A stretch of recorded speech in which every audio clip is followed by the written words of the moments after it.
Welcome to Now Let's Talk, the podcast with Vanessa Corwin and Kathleen Kahn, where we speak with our guests about the joys and challenges of life in today's world. Hello, I'm Vanessa Corwin. And I'm Kathleen Kahn. Fundraising for individual artists or arts organizations is challenging, particularly for those who are starting out. Here to shed some light on this complex business is Paul Marengo, CEO of Promethean Fundraising. Welcome, Paul. Thanks so much for joining us. Well, thank you for having me. You have an interesting background. So tell us about your journey from the New York State Assembly to working with nonprofits and opening your consulting firm, Promethean Fundraising. Sure. So after college, I started working for New York State Assemblyman Jake Gunther. And there I worked with individuals who needed assistance with government agencies. And after a while, I wanted to get some federal experience or Hill experience. So I moved to Washington, D.C., and I worked on the Hill for a while. I got into some political fundraising and realized that a lot of the fundraising that I was doing was going to pollsters or posters and T-shirts, but not really helping a lot of people. So I rolled off the Hill and started working for nonprofits, specifically for unions and associations. And then I started working for charitable nonprofits. And then I found that DC has a lot of nonprofits. It has the largest concentration of nonprofits than any other city in the world. And the problem is that there's a lot of smaller organizations who don't have the same resources as larger institutions. So that's where I found my niche. I wanted to help small grassroots organizations find the funding that they needed. And from there, I started to work with a lot of artists.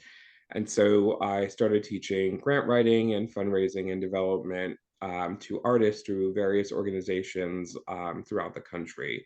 The idea is that, a lot of people don't have the expertise or know how to write grants or know where to find them. So I wanted to take that opportunity to empower them so that they could find those funding opportunities so that their projects can be made, because that's what it really rolls down to, making sure that artists get paid and, get paid to do what they love, and also make sure that those projects just don't sit on a shelf, that they get made. And then, fund arts organizations to help those artists get those projects done.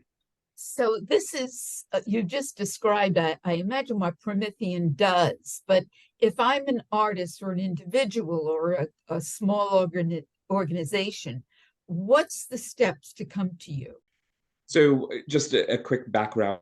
So my firm is called Promethean Fundraising. Prometheus was a titan, a Greek titan, who stole fire from the gods and gave it to man. And the idea is to find resources for smaller institutions so they could be more competitive than the larger ones. I'm online at prometheanfundraising.org. My email and telephone number are on there on my website. Otherwise, people could just email me if they have questions or advice or anything in between. Great. So how do you acquire funding or research funding or whatever to fill the needs of your clients? So there's a couple of different ways. For organizations, I try to create a plan for them. And the plan includes 4 different funder types. So there's individuals, there's corporate sponsors, the government funders, and then there's foundations. And then we look at the mixture between the 4 and we figure out what's best in every specific funder type.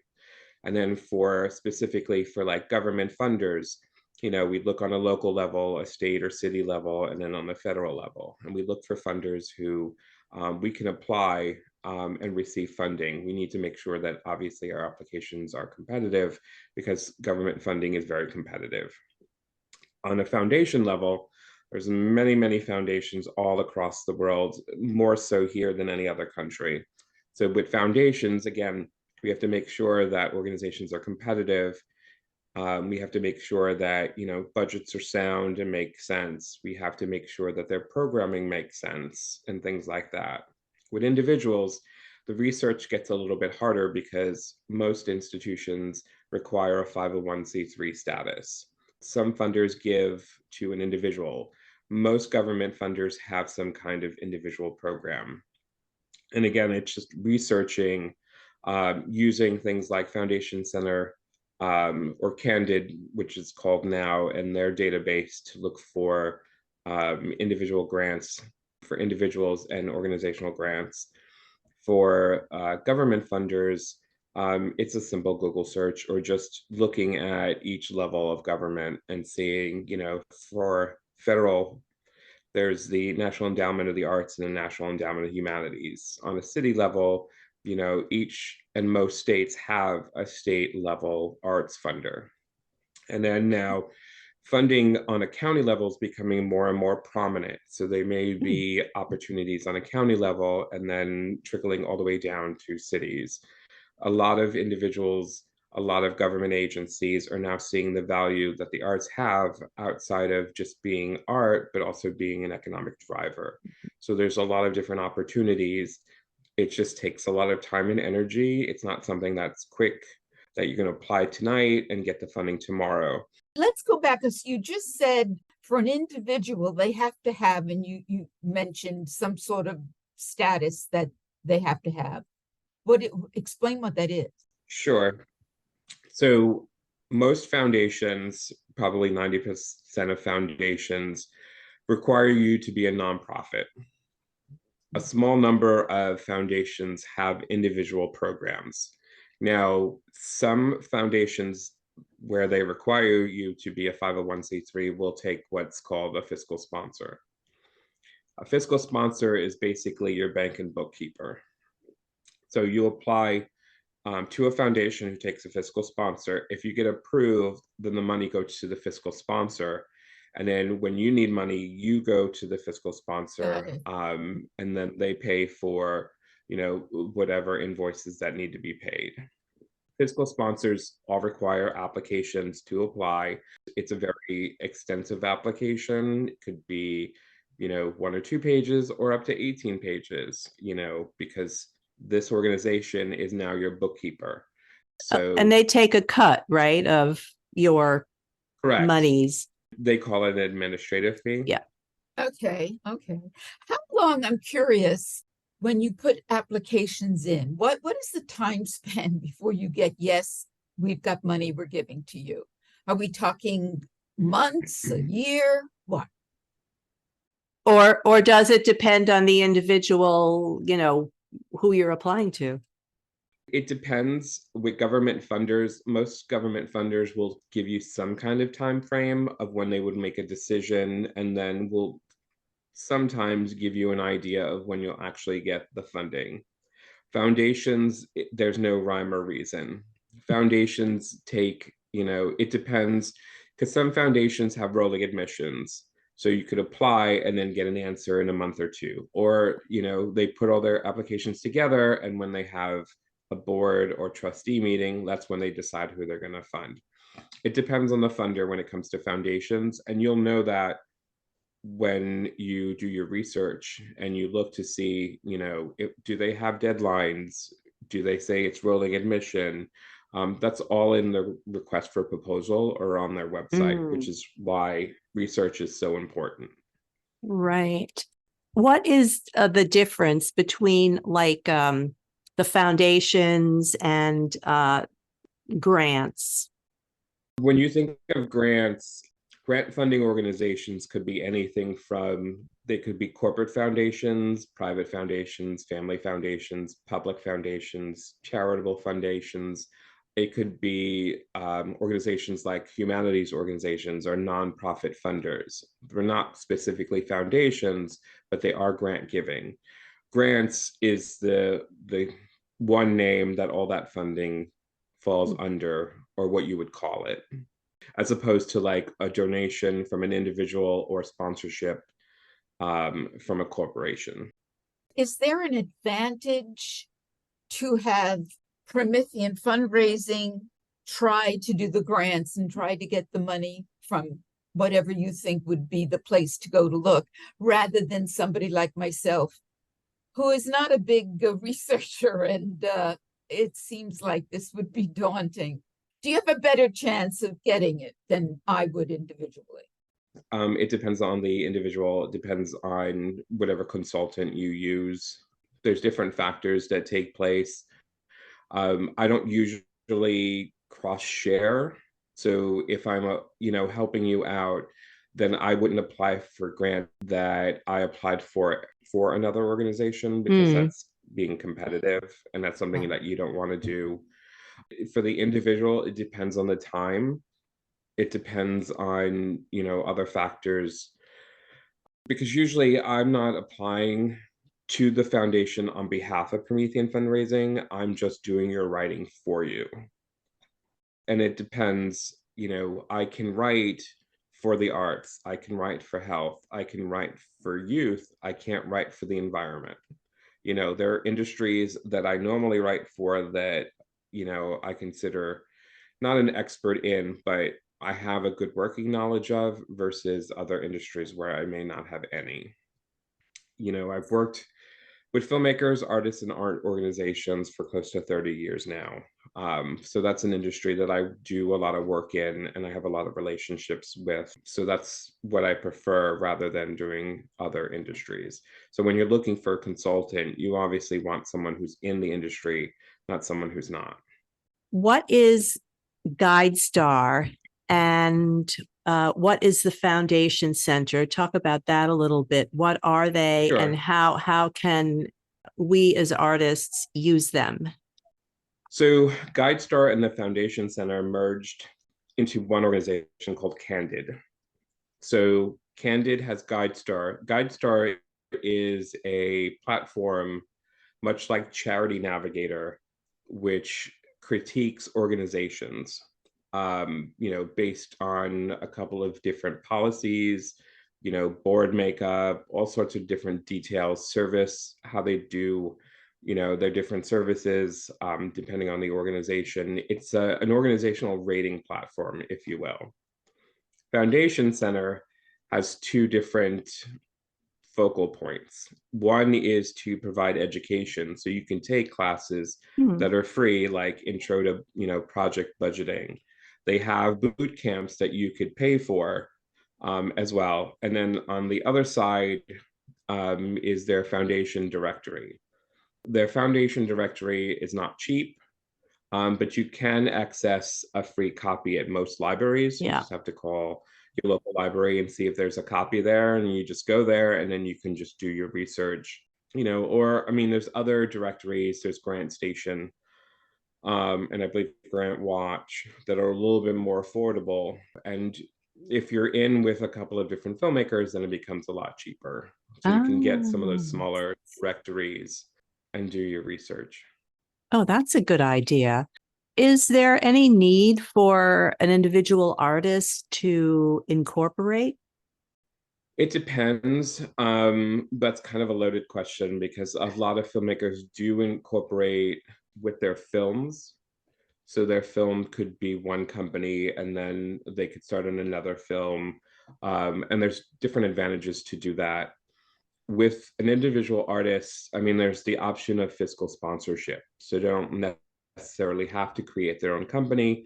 If they want to access a foundation or a government funder that only accepts nonprofits but also accept fiscal sponsors, then you could just go that route. I mean, most filmmakers who incorporate as a for-profit. They're incorporating to get certain advantages for their filmmaking.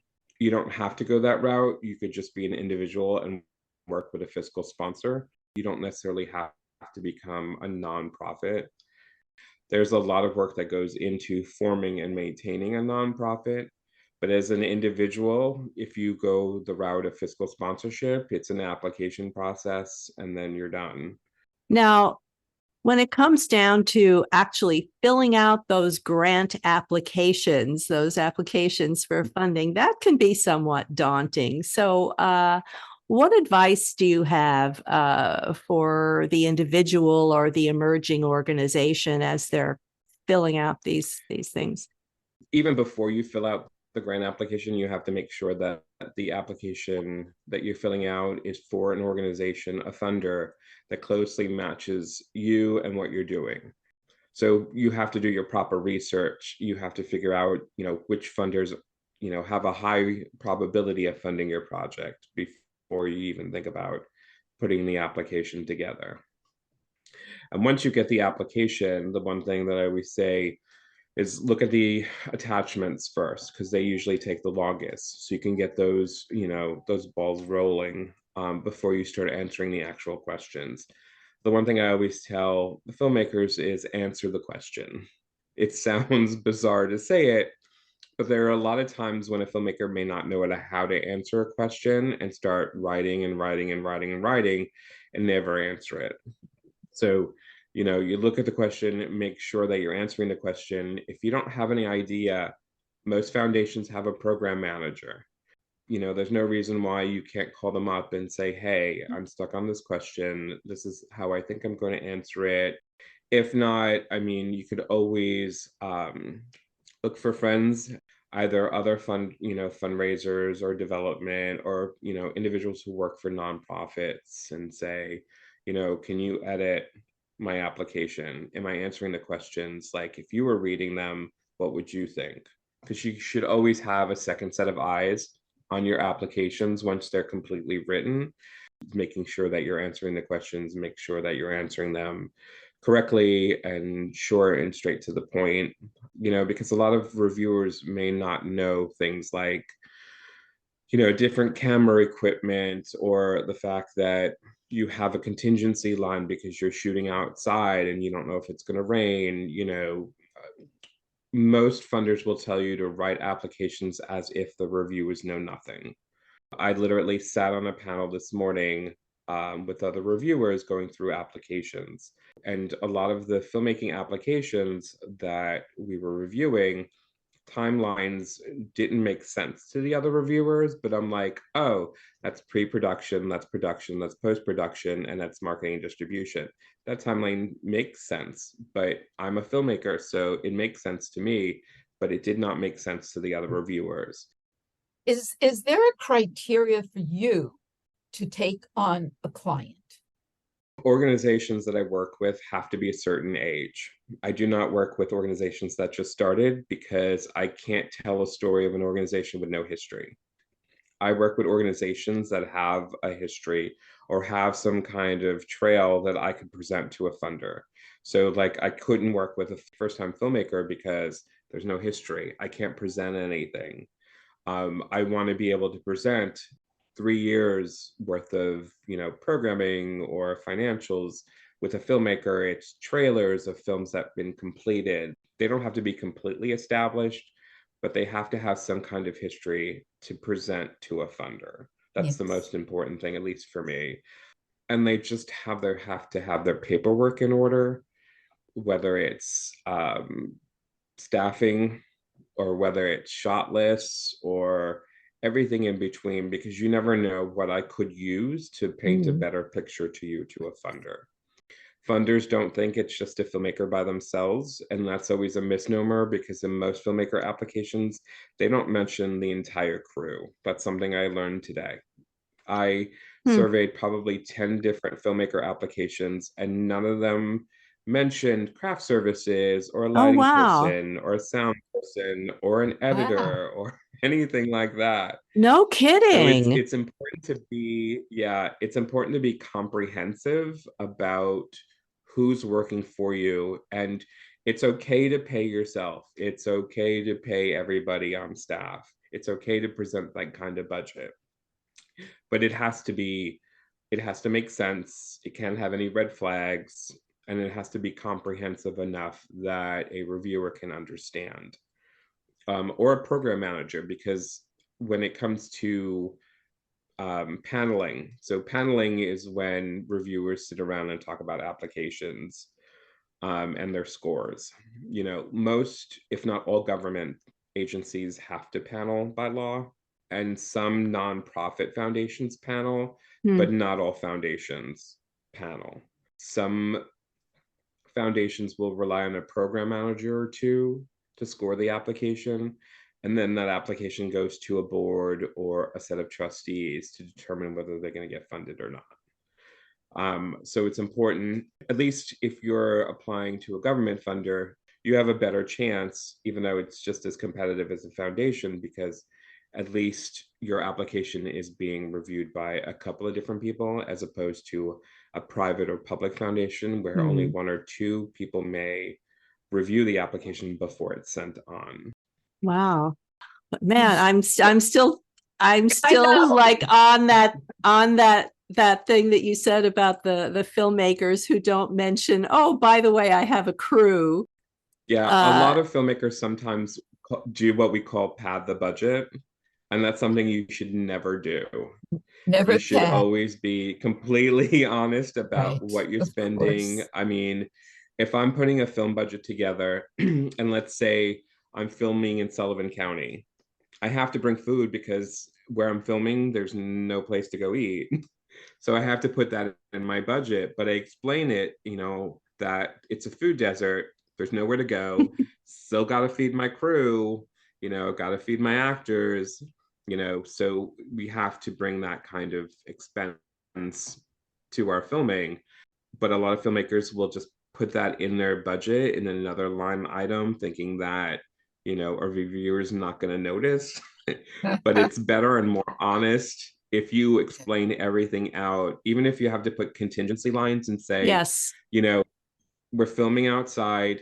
It may or may not rain. If it rains, then we have to spend extra money on actors, crew, and equipment. That's why we're adding another day. 5,000, 10,000, Right, Yeah. whatever. exactly. Yeah. Now, We may not use it, but we're putting in our budget just in right. case. You've been involved in some interesting projects. Can you tell us what is Beyond Drinking, redefining community spaces? So for Humanities DC, I put in an application for this project, and the project was that LGBT bars and clubs were, in essence, our community spaces.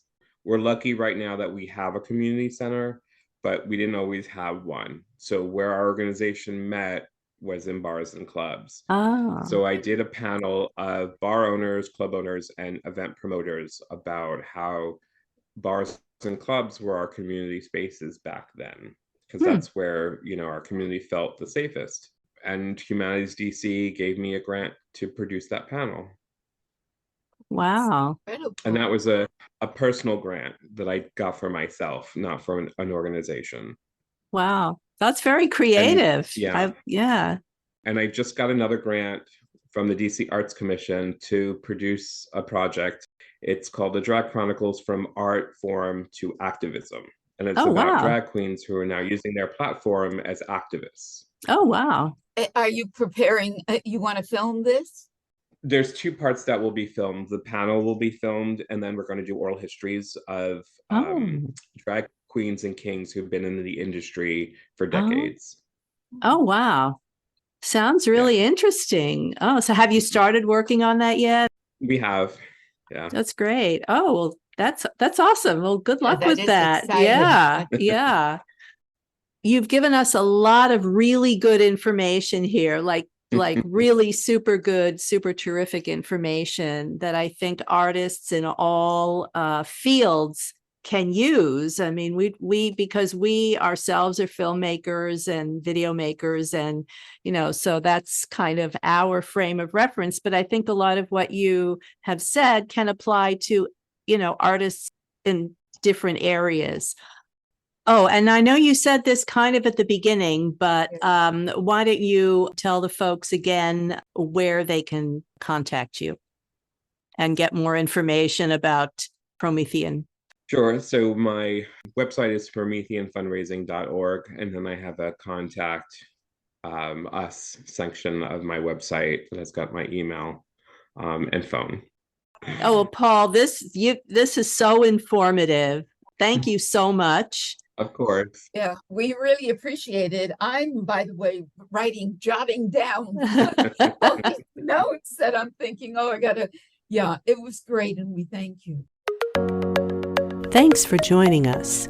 We'd love to hear from you, so please visit our website at nowletstalkthepodcast.com and send us your comments and questions. We'll see you next time.